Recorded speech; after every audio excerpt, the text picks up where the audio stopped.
by reaching back to hold on to that left foot and stretching out. We've got a little bit more energy in the full moon. You might want to really use that energy. From here, take both feet together, folding into Uttanasana. You're facing the back of your mat right now. And then from here, you're going to take that right knee back into crescent moon pose, arms all the way up to the sky. Inhale to open up your heart. Exhale, hands to heart center. So inhale to open. Exhale, hands to heart center. Keep going.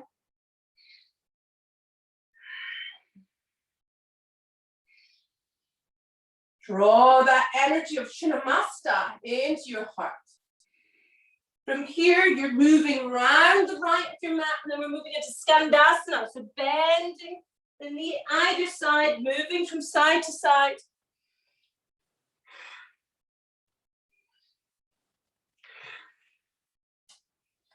Moving round to the front, staying in the ball of your back foot, coming into crescent lunge. So the legs off the back of the ground here. And then you're stepping forward into warrior three. Oh, you can see my cleavage there. It's all right, I've got an appropriate bra on, you're fine. And then from here, folding forwards into Uttanasana. Inhale, take your arms all the way up the sky. Exhale. Bring that energy into your heart center. Close your eyes. Check in with yourself. And really feel the beautiful energy that is moving within and around you. Call it into your heart.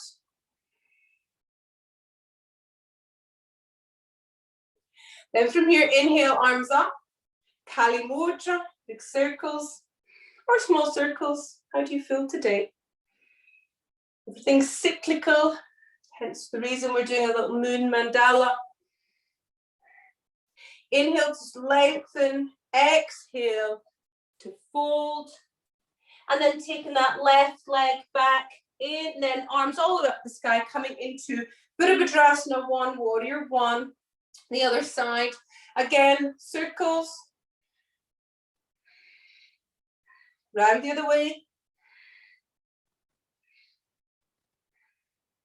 turning to the left, feet are turned out, bend the knees, Kapiti Mudra, breathing the energy of Chinnamasta into your heart, engaging Mula Bandha.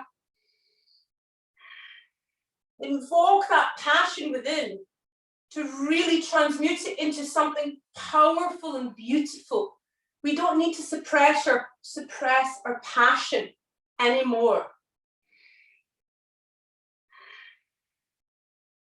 Inhale, straighten the legs, and then you're going to turn that left foot out, turn that right foot in a little bit, your heel to instep, arms out, and imagine someone's pulling these left fingertips, right hand up to the sky, looking up to these right fingertips into Utthita Trikonasana, feel the extension through your torso.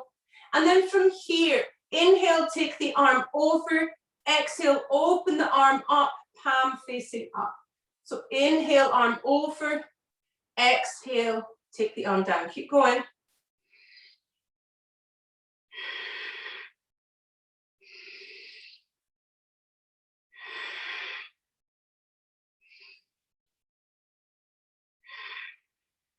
Inhaling to come back up, taking that left foot to the front of the left hand to the front of the left foot, lifting up the back leg, lifting up the right leg into Ardha Chandrasana, half moon pose. Find your breath.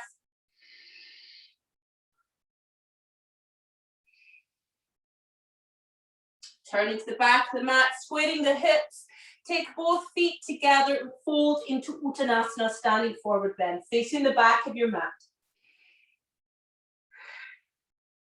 Inhale, take your left foot back, your knees on the ground, into crescent moon. Inhale to open up your heart. Exhale, hands to heart center. Keep going.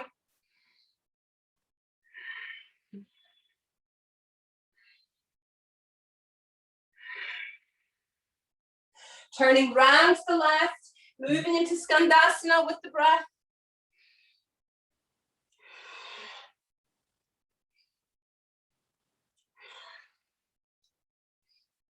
Turning to the front of your mat, staying the ball of the back foot up into crescent lunge.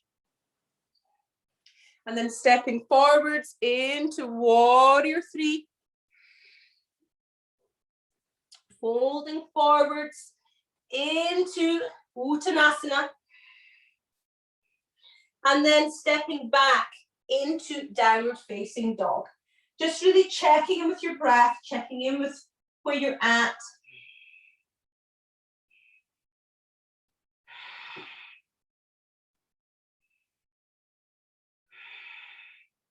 Coming down onto your hands and knees. And from here, you're inhaling to curve your spine to look up. Exhaling to curve your spine to go the other way, to gaze at your navel. Inhale to go one way. And exhale to go the other. Coming back to neutral spine. And then you're going to imagine you've got a nice big bushy tail. Let's wag your big bushy tails. Quite like to do that. So you can even look at your bushy tail when you're looking back. And then from here, take that left arm out, the right leg out. So breathing into it, breathing into the core muscles here. Reaching back the left hand and the left foot and the right foot to try and hold on to that foot or ankle. Draw the shoulders away from your ears, tongue through your mouth.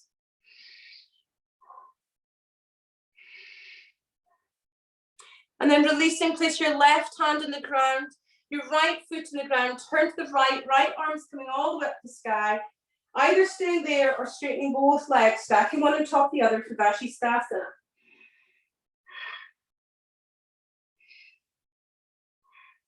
Slowly coming back down onto your hands and knees and checking in with yourself, seeing where you're at. And then from here, lifting up your left leg and the right arm, tucking the chin in, breathing into your core. Reaching back with the right hand and the left foot, drawing the shoulders away from your ears, tongue to the roof of your mouth.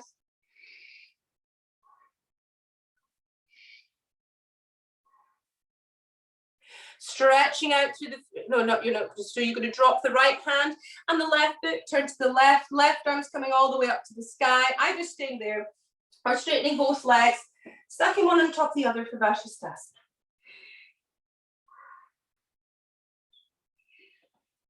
And then coming back down onto your hands and knees. So if anyone, because we were speaking about communication, we want to work with this vayu as well, work with the fifth chakra too, because it's about communication. But so you can still work with a sort of inversion in the sense that we're going to work with dolphin pose first, all of us, and then come back down. And then you can either go back into dolphin, or some of you might want to work with headstand with me. Okay, so here we go. So we're going to come into hands and elbows are on the ground. Curl your toes under, pushing up into dolphin pose, and just breathing into it.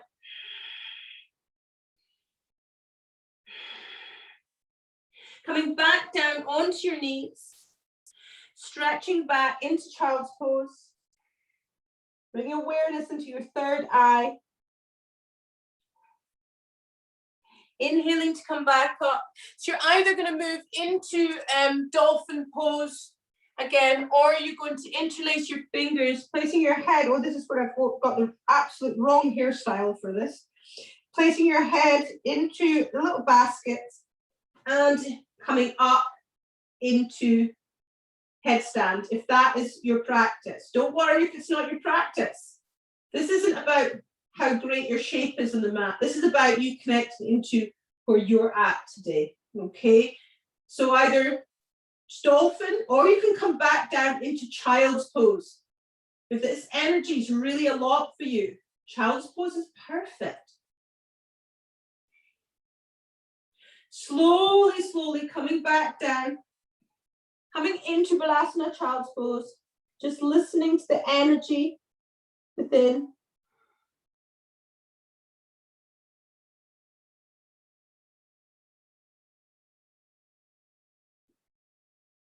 Take your hands at either side of your head, and then we're going to slowly move onto our backs, moving into Viparati Karani, a modified Viparati Karani, pushing down with your elbows, holding onto your hips, dipping your hips, your feet are still directly above your head.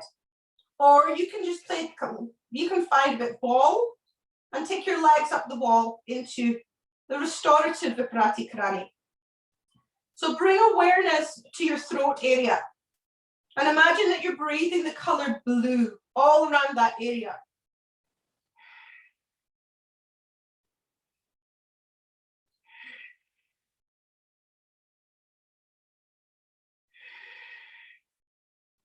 Slowly and gently coming back down into a mini Shavasana, just listening to the prana around your body.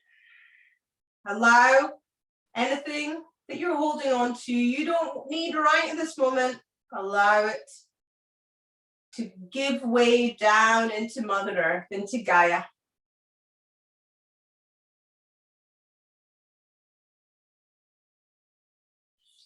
And slowly rolling onto your belly.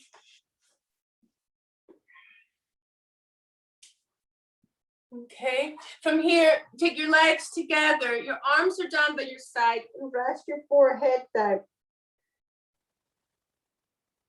Inhale, you're lifting up with the arms, lifting up with the legs. And then take your arms forwards.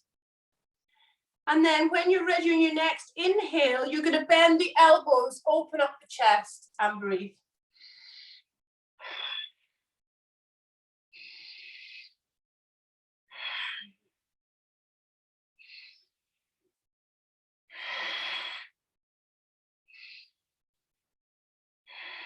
Slowly allow yourself to come down. Stack the hands in front of you. Rest your forehead down. Feel the connection of Ajna chakra to your hands, stimulating the vagus nerve.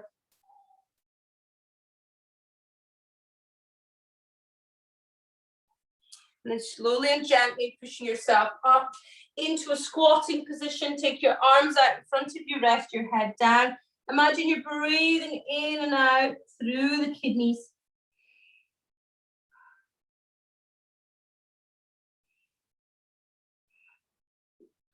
Coming down, placing your feet together into Baddha Konasana. Interlace your fingers over your toes. Inhale to lengthen through the spine.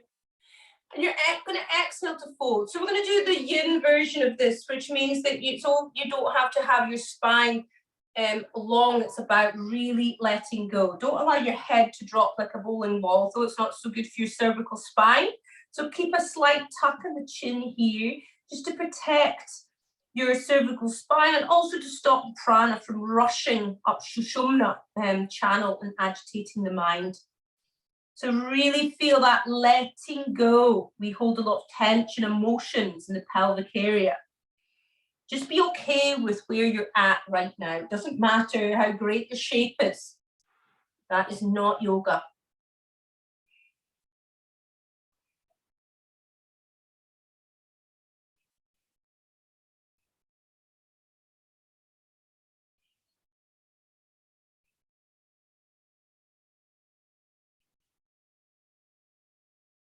Inhaling to slowly come back up. Take your legs in front of you, listening to your body. Flex the feet towards you. Inhale to lengthen. Exhale to fold. Inhale to come halfway up to really bring more extension into the spine. And then exhale to fold further. Breathing into the back body. You can bend your knees if you need to. So this isn't about trying to get your head to your shins, remember. So really, as you inhale, feel the prana move up through Sushumna, through the space you're creating between the vertebrae. And as you exhale, draw the belly button back and up. So even a slight engagement or Mula Bandha, the pelvic floor muscles, Uddiyana Bandha, as you exhale. Even have a slight hold after the exhale, working with these bandhas, if that is what you've been working with.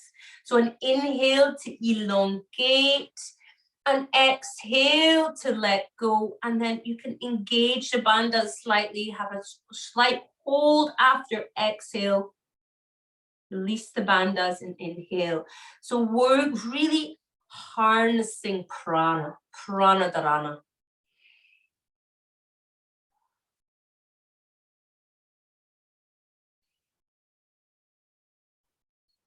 Inhaling to come all the way back up. From here, you're going to move onto your back. Give yourself a wee hug. Pull your knees in, Apanasana. Open your arms out like wings now. As you exhale, drop the knees to the right and look to your left. Inhale, bring your knees back up to center. Exhale, drop the knees to the left and look to the right. Slowly, gently and smoothly connecting the breath and the body. Remember, the breath is a bridge to the mind and the mind is a bridge to the soul. So just close your eyes and connect into this.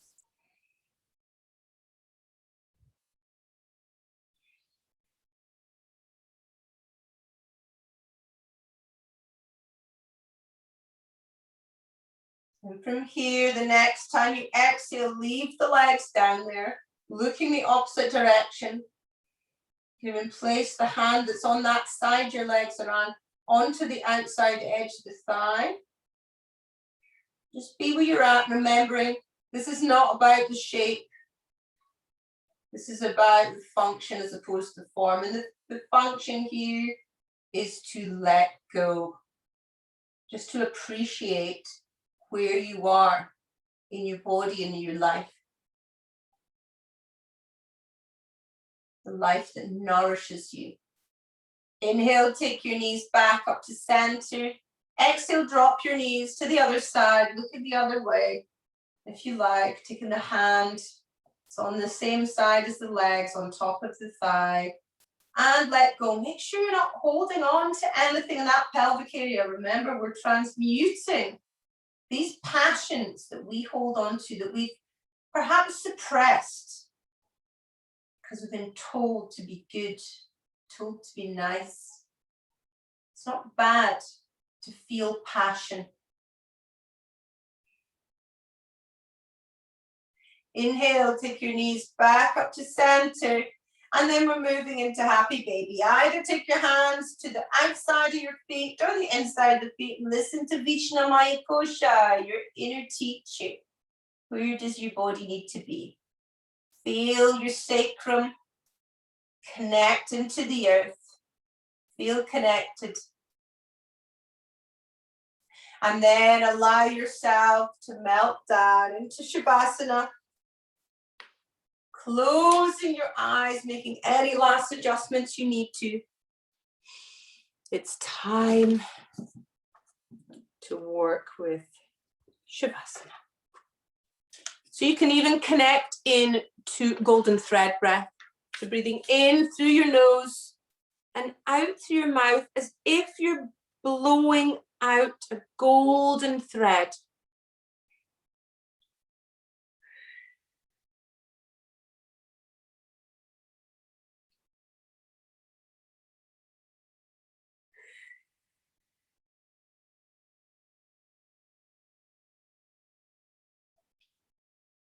Then let go of your breath and just allow yourself to be.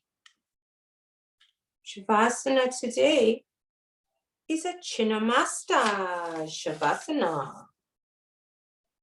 So keeping your eyes closed, look into the space in front of the closed eyes. Looking into that space as if you were looking down from above. See yourself lying here now in Shavasana.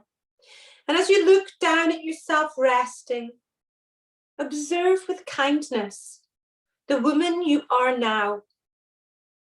See everything about you how tired you are and how you feel, what you are wearing and how you are lying.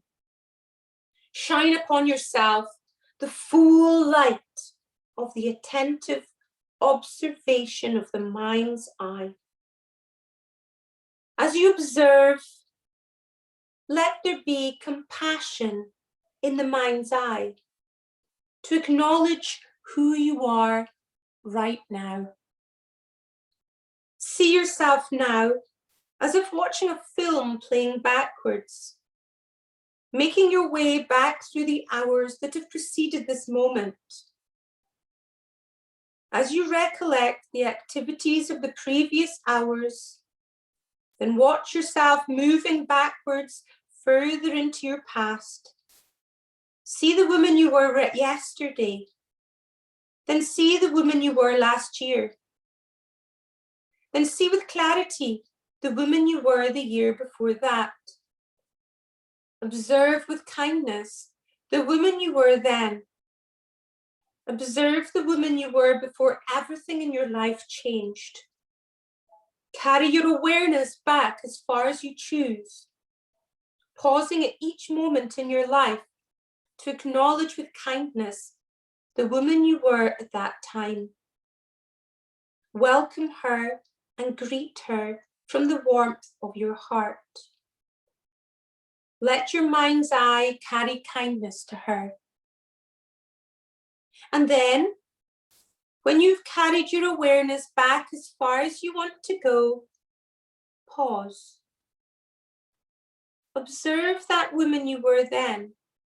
Notice everything about her, what she wears, how she stands, and what she does for fun. And know that woman is in the past. With warmth and compassion, turn to face her. As you prepare to say goodbye to her, she smiles and holds out to you a gift, saying, "Carry this with you. It is precious." You receive the gift, and as you walk away, you hold it close to your heart. See yourself walking into the future that is the present moment. As you watch yourself walking towards the woman you are now, pause as often as you need, greet the changes that has come to you, and meet all the women you have been. Honor each one with the kindness of observation and understanding. Close to your heart through this journey, carry with you the precious gift you were given by the woman you once were.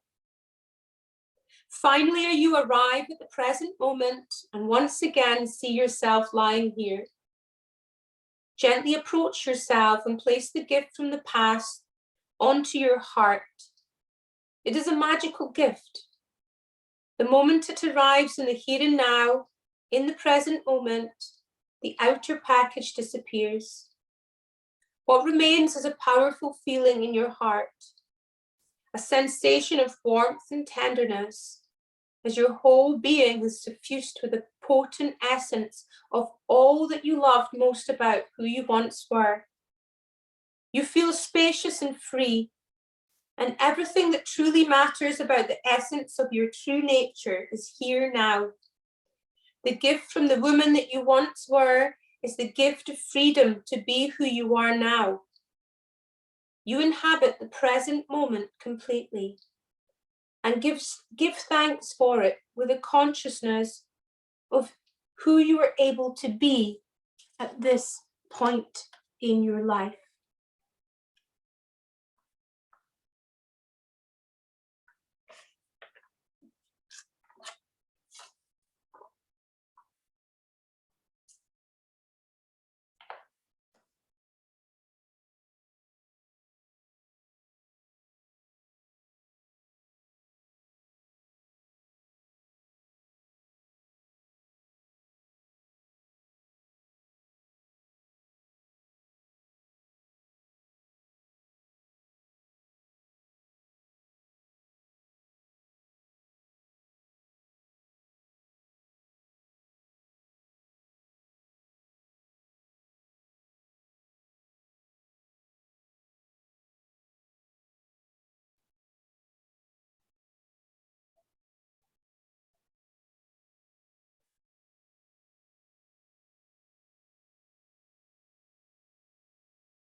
Bring your awareness back into the room, back into where your body's lying on the floor. You can begin to wiggle your fingers and toes. Stretch your arms over your head, away from your body. Stretch your feet away from your body. Pulling your knees in, giving yourselves a wee hug. Rolling from side to side.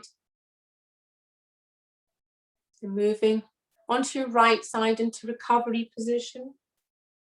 And even give yourself a hug. Just hug yourself and give yourself that love that you deserve.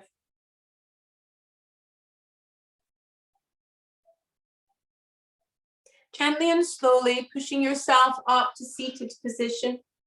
Placing your hands in Anjali Mudra. And we're going to work with the Ganesha mantra instead of just our normal Om, because the Ganesha mantra removes any obstacles. So the last remnants of what we've let go of, we want to really clear things because we're moving into a manifestation ritual.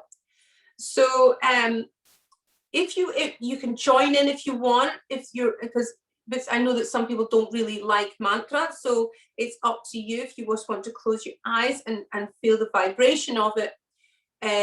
But I'm going to put my fingers into Kapiti Mudra and we're going to work. The mantra is Om Gam Ganapataye Namaha.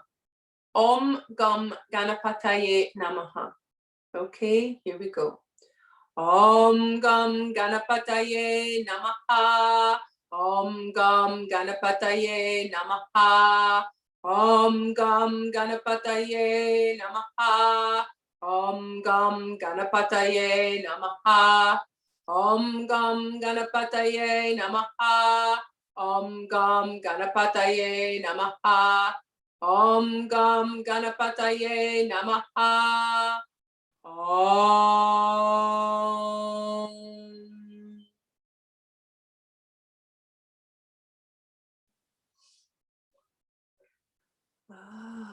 Now, are you ready to manifest? So get your altar or your stuff together. You don't need to have an altar, don't worry. But if you've got anything you want to charge, anything that means something to you, it could be a photograph. So get that together. I'm going to move a little bit closer to my altar here. There you go. And we're going to get it all going. Okay, it's a little bit wonky, isn't it? Right, looks like a thumb there, didn't I? Okay, so I'm going to clear this. We're going to clear the energy yet again, but I'm going to work with burning some charcoal for you. I'm going to burn some charcoal stuff. I've got all my altar equipment. So let's really bring in some. So if you want to do your incense, do your saging. I'm gonna. So you can actually get these. I got this box of charcoals, really cheap on Amazon. So if you want to really start getting into it, and then you can work out what herbs you can burn for each lunar cycle, or any like Samhain, if you want to get a bit witchy like me. So when it starts crackling like that, then you can pop it on, and then depending on what sort of herbs you have, I'm going to burn these special ones for all of us and create a sacred space for us all. Okay, so you should have created that sacred space ready for our manifesting. Okay, and just you're in a good space now anyway. But I want you to close your eyes and say to yourself, "Dear universe, may I now be permitted to clear this space so that the power of my manifesting ritual is magnified and amplified with the energy of this full moon. So be it, so it is."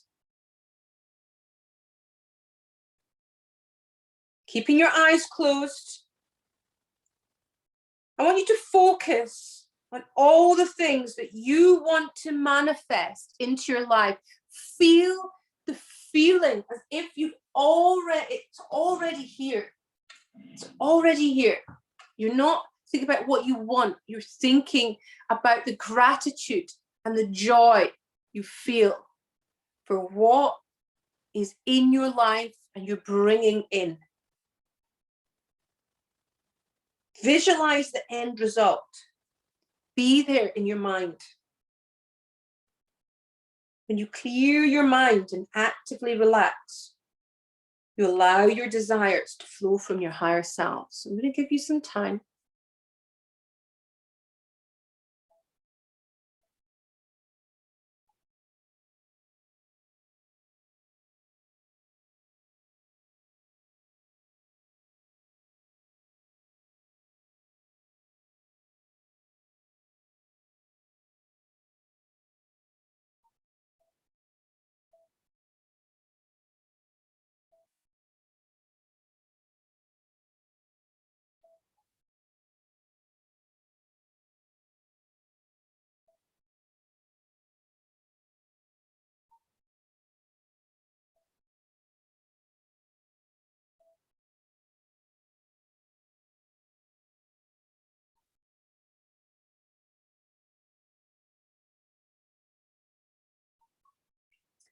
Keep your eyes closed.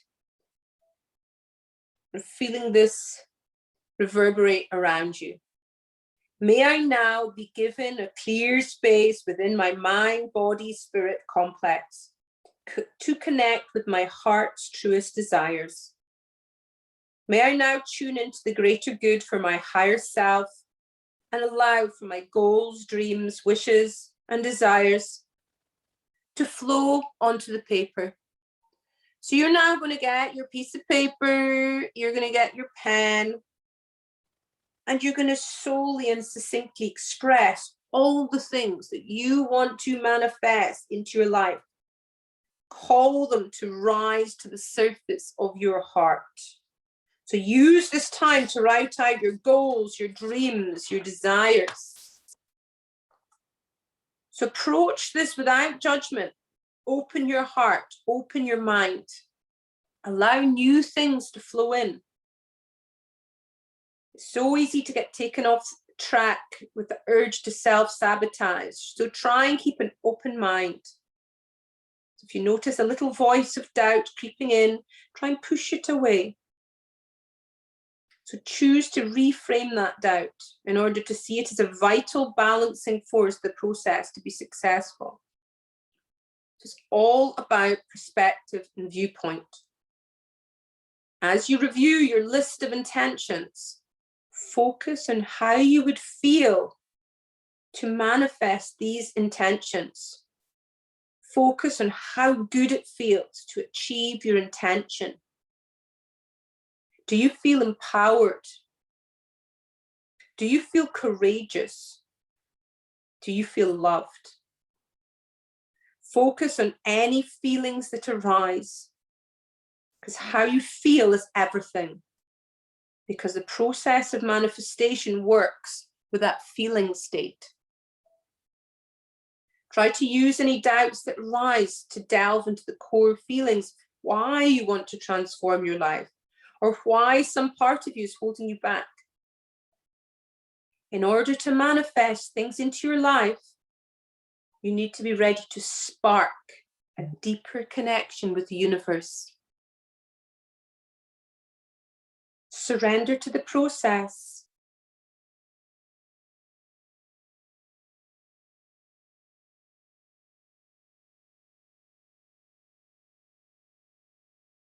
So with your list of intentions, see if you can give them the number of priority.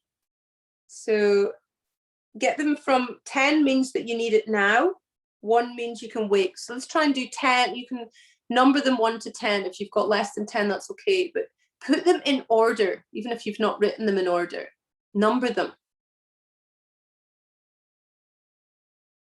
And you need to be really clear when you do this. You know, this is how, you know, I manifested living in moving to, this is like one of the nicest areas in Aberdeen. How on earth can I manage that?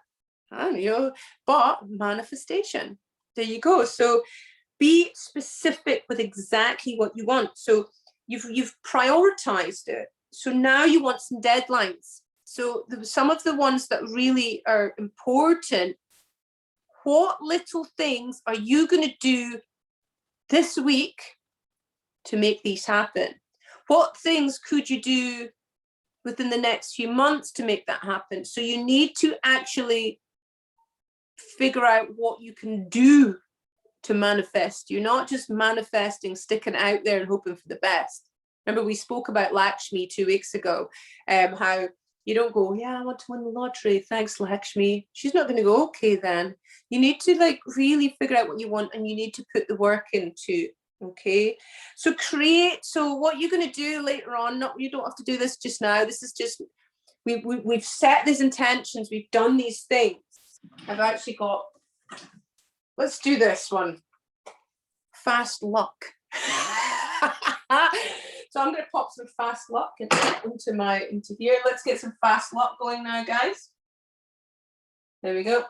Okay. Right. So what you're going to do later on, once you've left me, you've still got 3 days after the full moon to work with your moon intentions and your manifestations. Create an action plan for these goals. So you're going to list 2 or 3 things that you could do to get the ball rolling. And then in a month's time, in the next full moon, let's have a look at these things and see what you've managed to achieve. And apply it to the house that's in the house that the moon is in as well. And the more you're really specific, the more the manifestation works. Okay, so we're going to just set this free into the universe, and we're going to end the practice. So so sealing the practice, closing your eyes, giving thanks to the universe for all that you have and all that's coming. And I'm really grateful to have you guys here today. Some of you guys are very good friends. Some of you guys have become very good friends. And it's just been wonderful. And some of you are new friends, but it's just so lovely to spend time with you and to connect with you in this really powerful way, for us to join together in such beautiful energy. So let's hope that these eclipses aren't too scary, but really check in if you need to, if you've got any questions about your rising sign, the house, or anything, just give me a shout, okay? But I think I've taken up your time too much. Astea is stealing, so I've been stolen a bit too much of your time. We're running a bit over as usual because I can't stop speaking. But it's been so lovely to spend time with you. Continue manifesting, doing your stuff. Remember and burn your forgiveness stuff. Get rid of it. And let's see what the universe has for us. So this is a good place to be. Okay, it's about, we all have free will, and that's where we're at. Okay, so love you lots. I'm going to quickly